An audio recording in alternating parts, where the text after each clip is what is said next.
and towards a victory by a handsome margin in the end. The first ever stage of a Grand Tour for the popular and talented Australian. Luke Plapp, the winner in style from a 20-rider breakaway of Stage 8 of the Giro d'Italia, his first World Tour win. Stage 9, and potentially a really important day in the overall race for victory in the 108th Giro d'Italia. A really testing 3-star stage in Tuscany, 181 kilometres from Gubbio to Siena, featuring 5 gravel sectors. A day for the GC riders to survive, and for those seeking a stage win to try and ride to victory in the famous Piazza del Campo, the finish line of Strade Bianche. Strong wind and bright sunshine, and occasional drops of rain on the course today.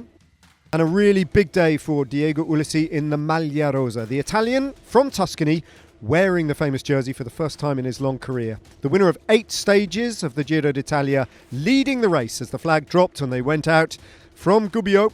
The attack started pretty much straight away.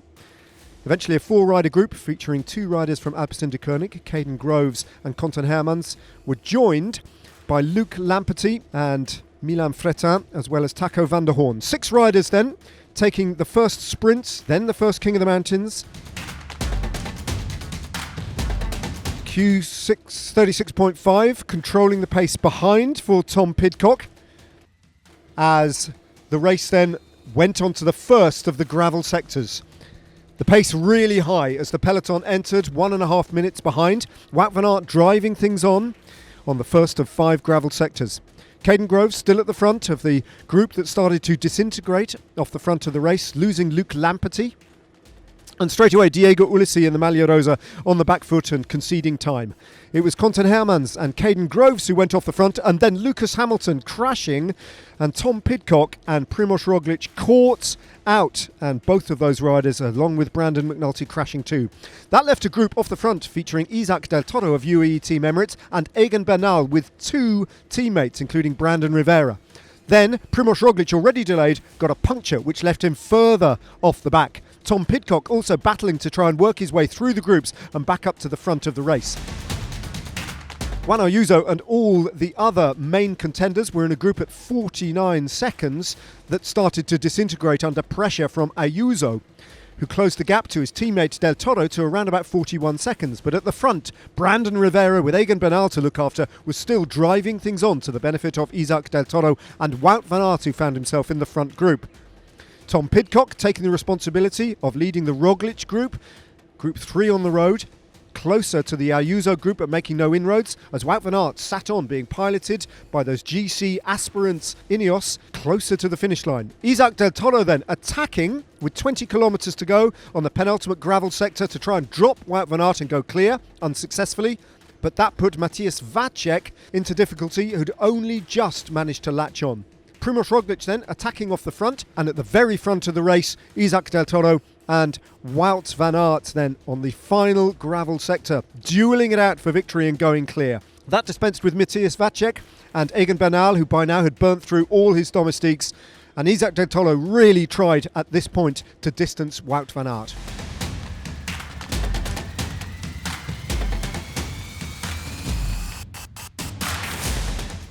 And into Siena eventually, and onto the famous Santa Caterina climb.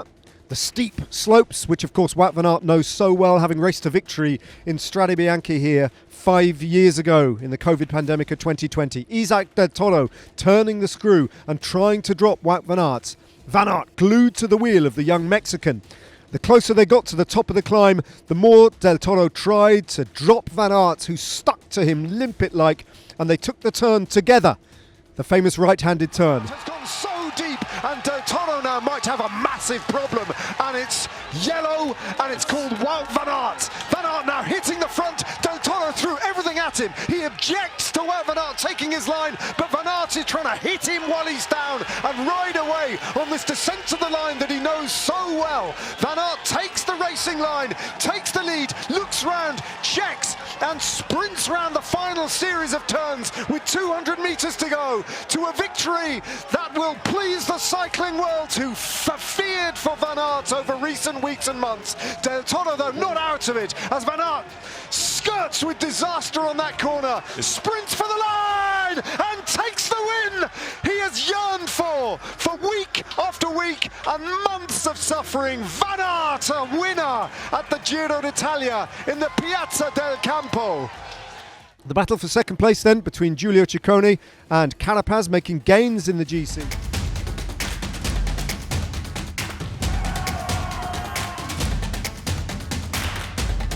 Isaac Del Toro, though, riding into the Maglia Rosa, and by a handsome margin too. A massive day for the 21-year-olds from Mexico. Both riders coming away with a huge reward from their day of racing on the white roads of Tuscany. Wout van Aert then popping the champagne in front of the huge crowds in the sunshine, the winner of stage 9. And the new Maglia Rosa, the first Mexican ever to wear the famous jersey, Isaac Del Toro, with a lead of 1 minute and 13 seconds ahead of his teammate Juan Ayuso. Maglia Ciclamino firmly in control by Mads Pedersen, who still has a huge lead. And Lorenzo Fortunato didn't extend his lead in the King of the Mountains, but he did drop out of GC. He'll hunt further points later on in the race. Isaac Del Toro also leads the white jersey Best Young Riders competition by the same margin to Ayuso.